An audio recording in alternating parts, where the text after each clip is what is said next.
A las personas que sí entrevisté fue a Consuelo Manabrito de Alba Esquivel,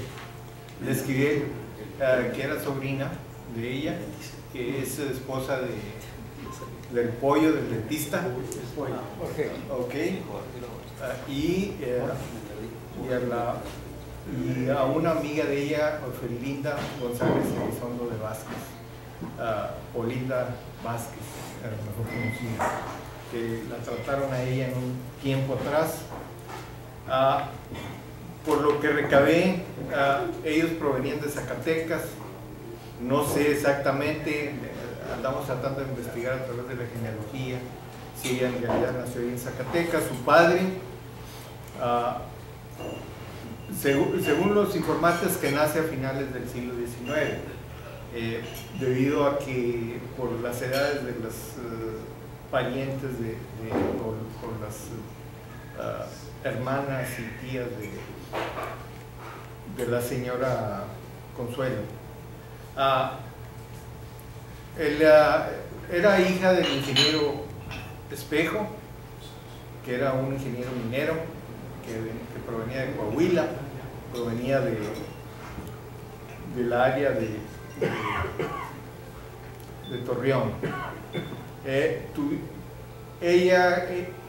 Su madre casa con María Vázquez del mercado de la Garza Falcón. Tuvieron otro hijo, hermano de Antonieta, no saben exactamente su nombre, pero probablemente se llamaba Guillermo. Él moriría atropellado ahí junto con su abuela en la Ciudad de México. Antonieta se casaría con el licenciado Aurelio Albas Vázquez del Mercado. Obviamente tenían un parentesco en común. Quien trabajó en la Secretaría de Trabajo en San Luis Potosí. Ellos se casarían aproximadamente entre el 21 y el 29, entre el 21 y el 24, de acuerdo con los informantes. Y tendría su único hijo, que se Guillermo de Alba Espejo. De acuerdo con las entrevistadas, ella provenía de una familia de una larga tradición de profesionistas, especialmente en el área de las mujeres. Su abuela, quedoras o parteras, y los padres de ellas y todos eran gente estudiada. Inclusive la señora Consuelo Manabrito, a mí me sorprendió que en 1944 se graduó ella de la UNAM, perdón. Bueno, ella de cierta forma yo creo que se separa de su esposo y eso lo lleva a su profesión. No hay un conocimiento exacto de a qué se debe eso, ¿verdad? Sus estudios fueron en antropología. Era maestra en antropología de la Escuela Nacional de Antropología e Historia de México. Sería, por lo que sé, pues sería de las primeras egresadas. La escuela empieza como en 1939. Ella se destaca claramente en su área, en las excavaciones arqueológicas, tanto en el área de Tlatelolco, en la capital de México. Es el mérito más grande que se conoce de ella. Si quieres pasar al siguiente. A ver. Bueno, esas son las obras que se van a publicar, que va a publicar originalmente. Ella trabaja con Alfonso Castro, que usted sabe, es uno de los principales arqueólogos aquí de México, Pablo Martínez del Río, R.H. Barlow y James Griffin. James Griffin para mí es uno de los principales investigadores ya de la historia en el norte de México. Estos últimos, con Pablo Martínez Río, con Barlow y con James Griffin, se encuentran entre los grupos de investigadores que empiezan los trabajos profesionales en Tlatelolco el 8 de abril de 1944, en busca del templo mayor de los mexicas Tlatelolcas. Iniciaron excavaciones sistemáticamente en el predio ubicado frente a la iglesia Santiago de Tlatelolco. A ver, pásale al siguiente. Bueno, esa es otra obra, esa publicación. Ella dentro de la antropología cubre todas las áreas. Para los que no saben, la arqueología es una rama de la antropología nada más, pero incluye también lingüística, una historia, etnografía, es una serie de áreas y ella casi los cubre a perfección. No porque trabajó como arqueóloga no podía cubrir lo demás. En ese momento yo creo que como Griffin termina siendo especialista en la historia en el norte de México. O sea, eran muy versátiles.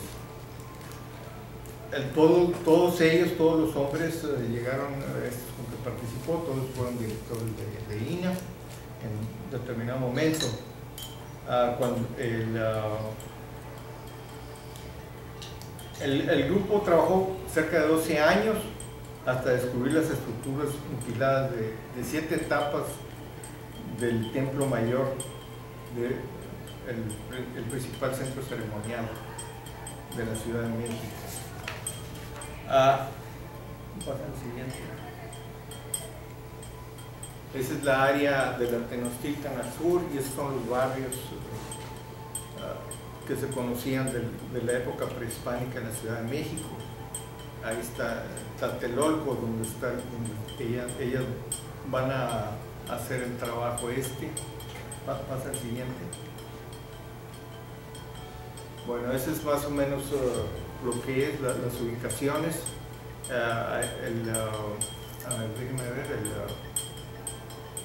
el templo mayor es el número 7, no sé si se aprecia que es el monumento más alto.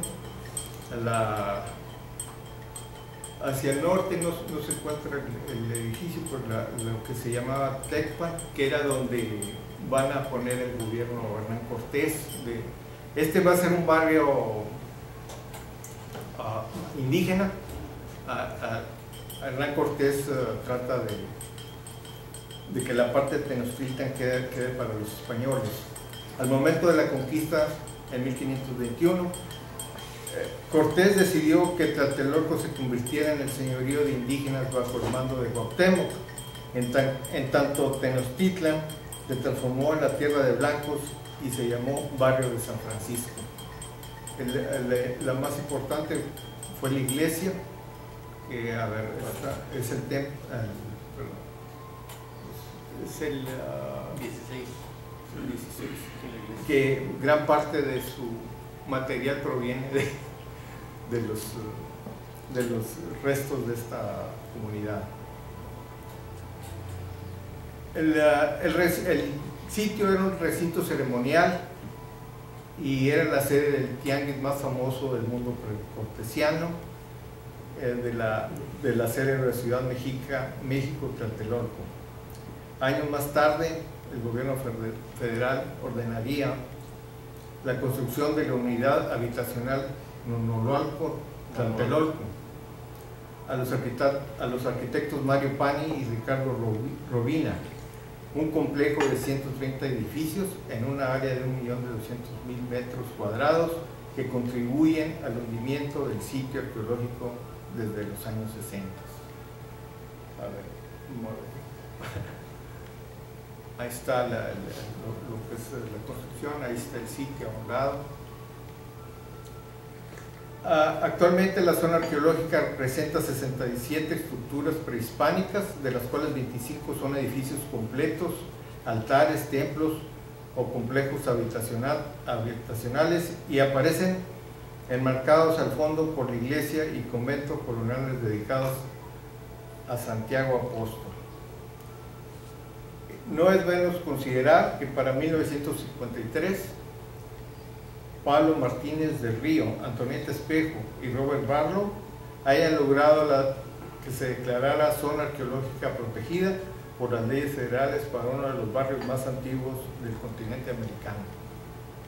Tlatelolco se considera la zona arqueológica más grande del área metropolitana de la Ciudad de México. Según sus investigadores, considera que es un sitio arqueológico que puede seguir aportando importante información, por lo menos durante los próximos 50 años. Bueno, ese es más o menos lo que tenemos de conocimientos de lo que se dedicó ella, a lo que estableció.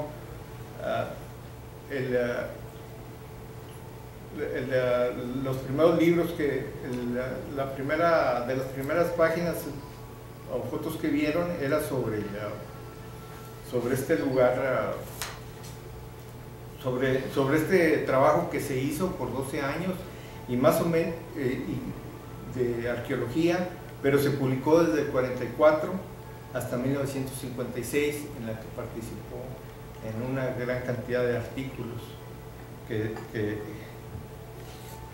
se llevaron a cabo, y se conoce de Tlatelolco a través de los tiempos.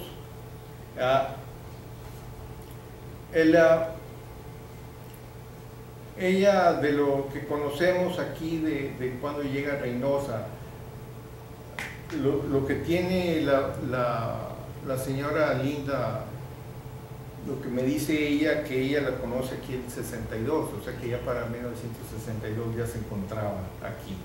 ¿A qué venía? No venía a ser la biblioteca, que la mayoría de la gente que es lo que cree. Ella es enviada por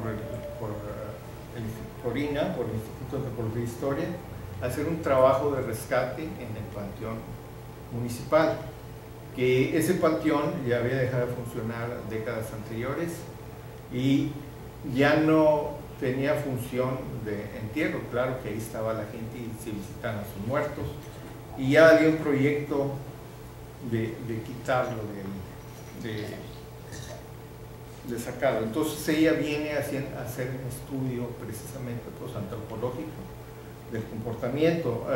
Nosotros ahí en el archivo municipal tendremos unas 9 cajas. Las 9 cajas no nos dicen nada antes de 1964 y está más relacionada con la biblioteca, con el periodo de trabajo de la biblioteca. Pero sí hay un que otro documento que todavía en 1965 ella está trabajando en el panteón. Inclusive uno de los reportes dice que va a estar ese reporte que, según la señora Linda, me dice que sí existe el reporte y que lo hicieron en Estados Unidos, que no lo hizo INAH, que ella inclusive se sintió mal porque INAH no lo apoyó a su publicación. Hay el documento ahí donde se menciona que iba a ser 3 o 4 etapas el estudio del panteón. Hay documentos ahí inclusive de que, por ejemplo, el hallazgo del francés René Gouillard, un importante comerciante aquí de mitades de los 1800. El René Gouillard, tenemos ahí en el archivo su testamento. Él muere exactamente cuando está la intervención francesa y que lo habían enterrado en un ataúd especial, y que parece que lo rescatan ellos y dan a entender que parte de las cosas que, como lo comentaban, de que estaban ahí en el Garza Zamora, los pasan a INAH, pasan a México. No tengo datos exactamente qué es lo que pasa o qué es lo que sucede, ¿verdad?, con el material ese. Pero sí se supone que sí hay un estudio. La cuestión será hallarlo. Ese es el problema. Si saben ustedes por dónde anda, pues, digan. Ya me cansé de buscarlo ahí en el Panamericano, que es donde dicen que pueda estar. Bueno, la antropóloga llega alrededor del 62.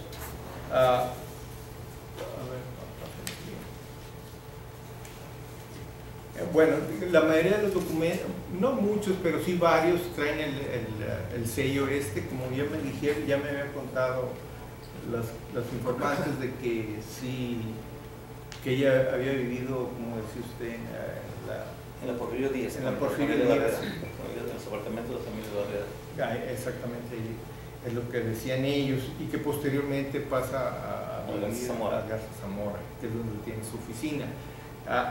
En el sello ese hay una serie de documentos donde se menciona que es parte de INA Noreste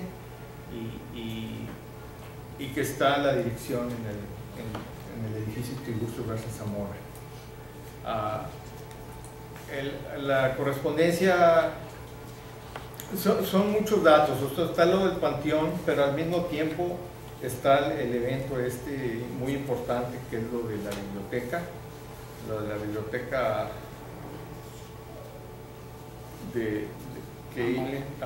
de Amalia de Castillo Ledón.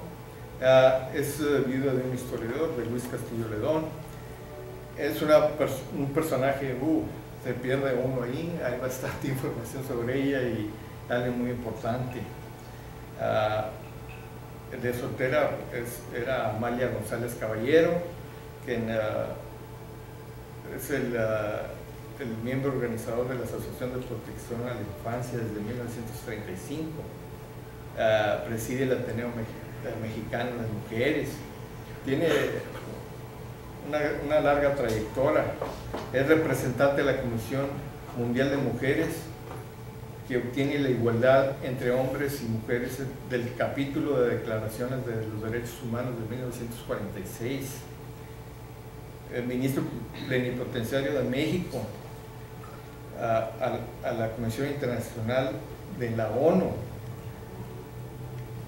en Washington en 1948, ministro plenipotenciario de Suecia en Finlandia, donde es embajador en 1956 y después en Suiza en 1957.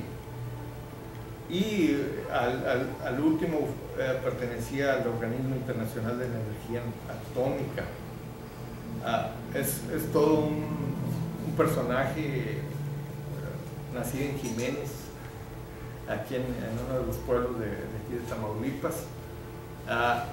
Bueno, ¿cuál es la relación? Nosotros tenemos una biblioteca, la primera biblioteca en Reynosa, que es del 27 por Mazzotti. Ya para el 29 ya se empieza a hacer. Parece que el hermano de Manuel Tárrega en la presidencia, cuando empieza esa primera biblioteca que se localizaba en el mercado, en lo que es en la parte sur del mercado. Ahí estaba el edificio de 2 pisos. De ahí hay varios intentos posteriores de hacer bibliotecas, y llegamos al periodo ya de la preparatoria en los 60s, y varios de los maestros de la preparatoria, 2 de ellos, promueven a los chamacos para que se funde una biblioteca, y ellos son los que van a hacer el contacto con la señora Amalia de Castillo Ledón. Por ahí tengo los nombres, sería algo tedioso cubrirlo. Y ellos son los que los estudiantes, los que van a promover, y ella se encuentra en ese momento aquí en Reynosa y encaja en la construcción de esa biblioteca, que es un trabajar lo que hacen ahí, una enormidad de esfuerzo para Reynosa. Es increíble todo lo que es el patronato y todo lo que hay de información sobre lo que es la biblioteca, la gente que viene, personajes de todas partes, en los contactos que tenía tanto con la Ciudad de México como con Monterrey. Viene Israel Cavazos varias veces, los del Panamericano, escritores de Estados Unidos. O sea, es una cosa exagerada lo que hace esta señora en eso de la biblioteca. Bueno, ese es uno de los aspectos. No me quiero entretener mucho. Está lo que es obviamente también lo del archivo. El archivo municipal mejor ustedes nos pueden sacar de dudas que estuvieron ahí. Ella en ese momento, hay un documento que es del 64, en 1964, se traslada, bueno, lo que había sucedido es de que del 59 se tira la presidencia, esa presidencia que se había tardado, pues tenía más de un siglo el edificio y se derrumba, ¿verdad? Lo tumba y se mueve la presidencia primeramente a la calle Colón y Hidalgo y Colón y posteriormente al edificio Tárrega. Pero ¿qué le pasa al archivo? El archivo, según los documentos aquí, no está allí, no se lo llevan a la Colón, sino que se lo llevan a la calle Pedro J. Méndez y Juárez, y probablemente por lo que decían que era en la casa de la señora esto, no sé, era una bodega. Entonces se toman del día 30 de agosto al día 30 de noviembre de 1964 en ordenarlo.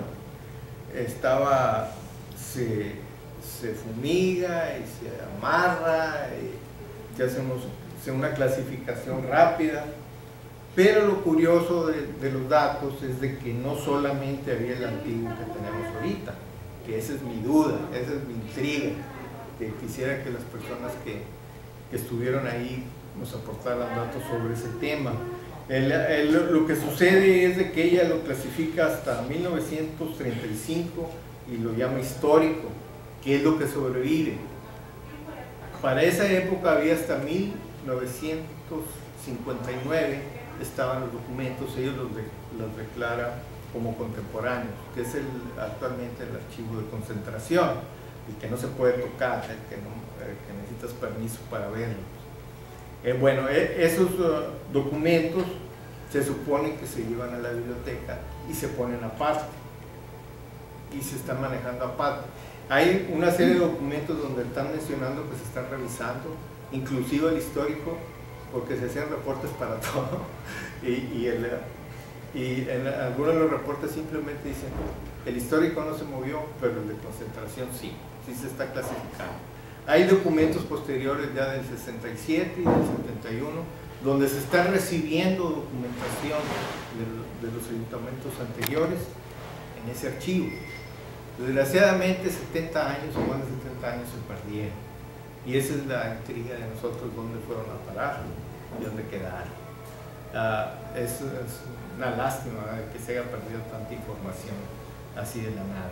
Obviamente no fue en el periodo de ella, fue algo posterior, porque todavía hay hasta la documentación las 10 cajas que tenemos en el archivo nomás llegan hasta 1972 y comienzan en 1964.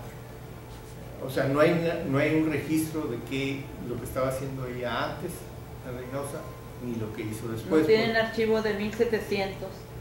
Sí, bueno, ¿sí? Eso tenemos desde 1764 hasta los 40 hay algo, y luego ya se ha rescatado algo, pero el hueco es del 36 en adelante.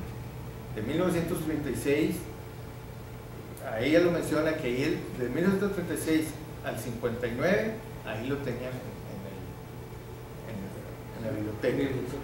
Y posteriormente se estaba recibiendo y se estaba clasificando. Mientras estuvo la biblioteca trabajando ahí estuvo, cuando estuvo ella. Lo que no sabemos es qué pasó después, posteriormente. Bueno, ese es el tema del archivo. Hace sus clasificaciones, cómo se mueve, se fumiga, se enrolla. Y lo curioso es de que trabajaba en ese momento, pues ustedes los han de haber conocido. Había un archivista, Isidro Mata Samaniego. Mi compañero. Compañero. El restaurador Santos Bautista, también. Y y Sonia Jiménez Zárate. Sonia entró... No porque estaba aquí trabajando en ese, la señora no estaba en antropología, seguía trabajando en eso. Ya, a ver, pásale el siguiente. Yo fui secretaria de ella en el Instituto de Antropología. En la mañana en la presidencia y en la tarde. Bueno, ahí está no tenía fotos, y fue la que puso de Amalia González Caballeros Ledón, que es el personaje importante que lleva el nombre de la biblioteca. Pasen el siguiente. Ahí están ellos. El del patronato, pues sí. Donato Palacios fue el presidente. Y hay una lista. La señora esta que daba ballet. María J. González. María J. González. Juan Granado. Juan Granado, don Juanito. Artemio Verde, el que está de este lado. Fui secretaria de Juanito también. Y toda una variedad de personajes aquí de Reynosa que participaron en el patronato de la biblioteca. Increíble las personas. Al último estaban pidiendo catálogos y libros a todo el mundo. Yo no sé por qué hacían tantas cartas para que les enviaran de todas las embajadas de México, en otros países, que les enviaran información. Una colección enorme del señor Dávalos, ¿verdad? De INA, impresionante, que yo no sé qué sucedería con esos libros. Tenían una gran cantidad de donaciones de todos lados. Es que ella promocionaba bastante. Nosotros hacíamos los oficios y pedía. Y se pedía a medio mundo. El Panamericano les dona, y Dewey, ¿cómo se llamaba el sistema? El sistema Dewey. Es el Universal. A mí me llevó a la biblioteca de McAllen, la de Monterrey, para todos lados me traía. Entonces, pero ella lo que quería que en Reynosa creciera y que hubiera la biblioteca grande, su sueño, ¿verdad? Pero pues ahí era bien pequeño. Lamentable. Bueno, ella ya en el 66 salen unas cartas. Según mis informantes, me dicen que es más o menos la fecha que fallece el hijo y que ella se va a deprimir mucho y su salud se va a deteriorar, inclusive no salía del edificio, pero es en 1966, no sé si pero pues esto es lo otro, pero como quiera va a dar allá a Cueva Humada.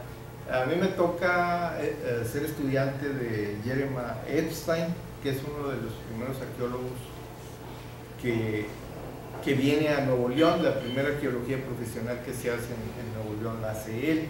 Trae una serie de estudiantes a nivel graduado y a nivel licenciatura también de antropología y arqueología. Y se hacen estudios tanto en Nuevo León como en Coahuila. Se hacen, por ejemplo, los famosos, pues hacen ahí cerca de los Ramones. En San Isidro se hacen en la cueva esta, que está ahí en Rayones, es una de las cuevas principales para la arqueología de Nuevo León. Se hace estudios en Coahuila y pues una de las que está involucrada es Antonieta Espejo. Y allá en el 66, yo no sé, estaría muy acongojada, pero como quiera andaba allá. Y ella va a dar a la Cueva Humada, que es ahí en la villa, en García, en la parte de atrás. Lo que sucede en Nuevo León es que tiene México, ¿verdad? Una serie de cordilleras que van una seguida de otra. Y hay una serie de culturas, unas que hacen petrograbados y otras hacen pinturas, que es el arte rupestre. Y en el caso de Cueva Humada es un trabajo sobre pintura rupestre, pintura. Hace poco se hallaron, bueno, no se hallaron, ya tenía mucho tiempo el estudio, es en Burgos, aquí en Tamaulipas, más de 5.000 pinturas rupestres. Pero ahí en ese caso Antonieta participa en una de estas expediciones con uno de los estudiantes graduados que hace un estudio sobre la pintura esta rupestre, y así hacen una allá en la cerro de Catujano también. Otro de los estudiantes va para allá, distribuye a los estudiantes Epstein, unos van a Coahuila, y pues ella participa, da una descripción impresionante fue a Tula y Ocampo también. A Tula y Ocampo, y hay una serie de lugares donde está presente ella, increíble, está en todas partes México, que están en trabajos en Morelos y en la Ciudad de México. Parece que en San Luis también hay trabajos de ella. Fue hasta el Infiernillo, ahí de Ocampo, de las Tierras de Cucharas para hacia adentro. Sí. Todo eso también lo... Bueno, de lo aquí del norte, que estando aquí hace eso. Y este trabajo es muy raro, sobre que ella participa con los americanos, con la Universidad de Texas en Austin y con el Departamento de Salud de Estados Unidos, porque tenían un problema aquí en el Valle de Texas con el chamanismo, bueno, con la brujería, de que los mexicanos aquí del Valle de Texas preferían ir a consultar a los brujos que ir a ver a los médicos. Entonces traían un problema ahí de salud y participan en el estudio de investigación de la Universidad de Purdue para investigar esta problemática que tenían en el Valle de Texas. Hay una, en general, para resumir, pues ella es una persona, como dice Juan Ríos, era un motor de borda, de que no paraba en el trabajo, y tremenda para trabajar.